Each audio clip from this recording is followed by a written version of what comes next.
Hi, it's Miss House. In example 5, we're going to use some of the same skills that we use for graphing to answer an application problem.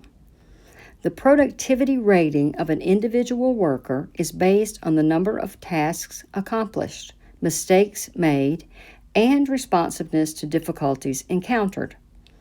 The average of all scores allows the company to use a simple model based on time on the floor, given by PR for productivity rating equals negative 0.2x cubed plus 2x squared plus 20x plus 1, where x is in hours at work.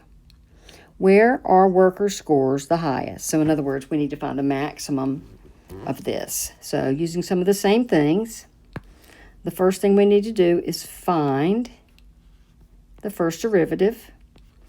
So negative 0.6 x squared plus 4x plus 20. Now I'm going to go ahead and find the second derivative, and then I'll explain to you why and when we get there. So negative 1.2x plus 4. Okay, so to find our maximum, we need to find our critical numbers. So we set our first derivative.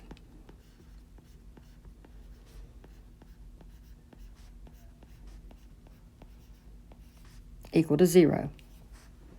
And so we get quadratic, and it's not in a very good format.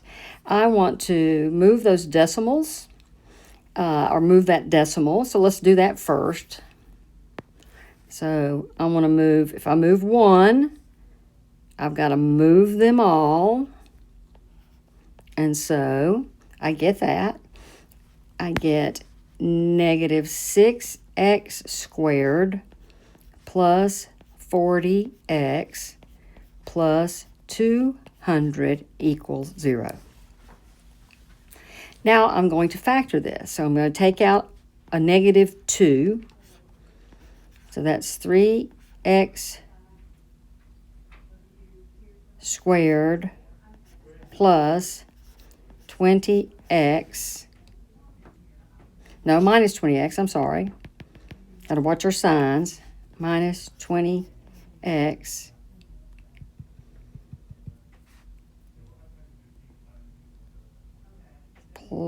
minus 100. Okay, so there I have a trinomial that needs to be factored. So 3x squared minus 20x minus 100. Well, I'm going to have to use the AC method. So that's negative 300. And I need that to combine for a negative 20. So I'm going to look at the factors of negative 300. I know it's not going to be these lower ones, but I'll just go through a few anyway. Because remember, I need to add up to negative 20. Negative 4 and 75.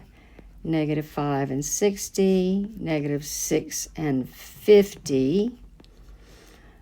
Let's see, 7 won't go, and 8 won't go.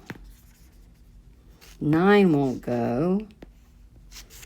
So let's see, negative 10 definitely goes 30 times.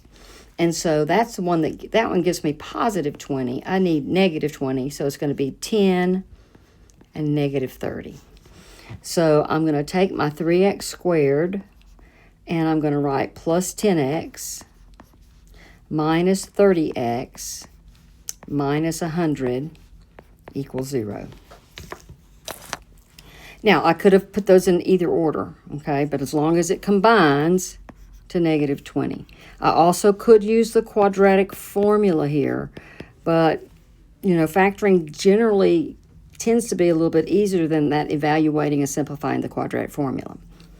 But if you're more comfortable with that, you can use it. So x times 3x plus 10 minus 10 times 3x plus 10 equals 0. I grouped the first two together and the last two together.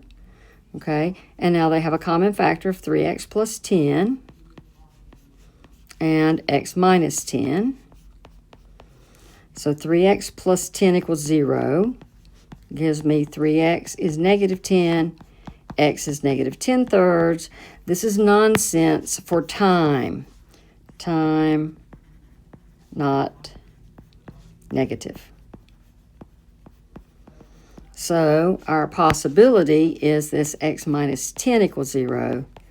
So x is 10 hours working on the floor is where you have your highest productivity. Now let's prove that that's an actual maximum. Okay. Now we can do it with the first derivative, right? To prove it's a maximum,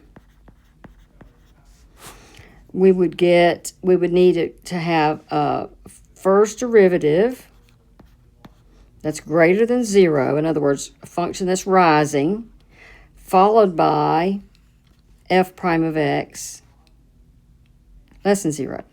So we would have to do test points, on the number line to see about that. But also, this maximum would occur if the function is concave down.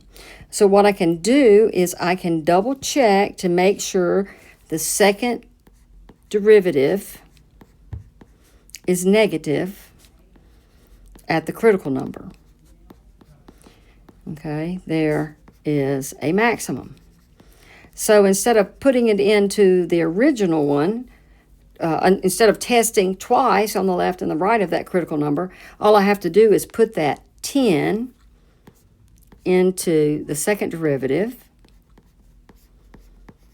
and that gives me negative 1.2 times 10 plus 4, negative 12 plus 4 is negative 8, proving that it is concave down. Therefore, x equals 10 is where maximum productivity occurs.